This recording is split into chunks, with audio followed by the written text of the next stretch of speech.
Hello and welcome back to OwlSports Update. I'm Sage Hurley and he's Josh Safran. It may still be All Hallows Eve, but we're still in the spooky spirit. And we're not the only ones. Temple Athletics looked frightful since the last edition of OwlSports Update, going winless.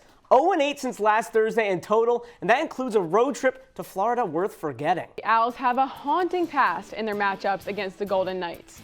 UCF is 6-2 all-time against Temple, and they have won the last 4 by a lot. This time, the Owls will meet UCF just a few hours before Mischief Night at noon at the Link. So tune in to ESPN Plus or check out our Twitter handle at OwlSports Update for live updates. It is a nightmare on Broad Street after last weekend's unsettling performance. Temple's run defense is trapped in the dungeon of the conference, allowing 222 yards on the ground per game.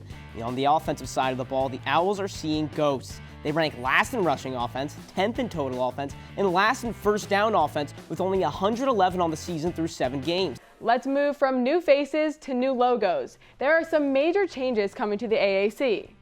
Earlier this season, it was announced that Houston, UCF, and Cincinnati will be leaving the conference. These departures left the door wide open for some mid-major programs to take a step up and join what Commissioner Mike Oresco refers to as a Power 6 conference. All 6 of these programs will be coming from Conference USA, the same jump that Memphis, Houston, Tulane, Tulsa, ECU, UCF, and SMU all made. While USF didn't make a direct jump from Conference USA, they also were a CUSA member back in 2004. Once this move is complete, Temple and Wichita State will be the only schools in the conference who weren't formerly in the CUSA. Is this the American Athletic Conference or simply CUSA 2.0? These logos may look unfamiliar now, but these teams will be Temple's new conference foes soon enough. UAB, Rice, UTSA, Charlotte, North Texas, and Florida Atlantic will join the American to make a conference of 14. But I want to talk about UAB. This edition marks the revival of the Battle of the Bones football game between the Tigers and the Blazers. And I'm not talking skeletons. Fire up the grill. The game is a nod towards Birmingham and Memphis's reputation as elite barbecue destinations. 14 games, 3 goalies, 10 losses, and 26 total goals allowed so far this season. That's the stat sheet of Temple's 3-headed monster in the net, made up of Ian Goronski, Liam Cummings, and Goodwill Agbadim. After injuries from Goronski and Cummings left them benched, there are 2 games left, and the team is hoping that the third time's a charm with Agbadim now in the net. The Owls will have their final home match against the Tulsa Golden Hurricane on Halloween, and the Owls will have to pull out some tricks if they want to give their supporters a treat. Tulsa is 11th ranked in the nation. There were some standout Owls over the weekend. Sophomore Zoe Turner was ranked 24th in the nation last season and did not disappoint here, taking silver in saber.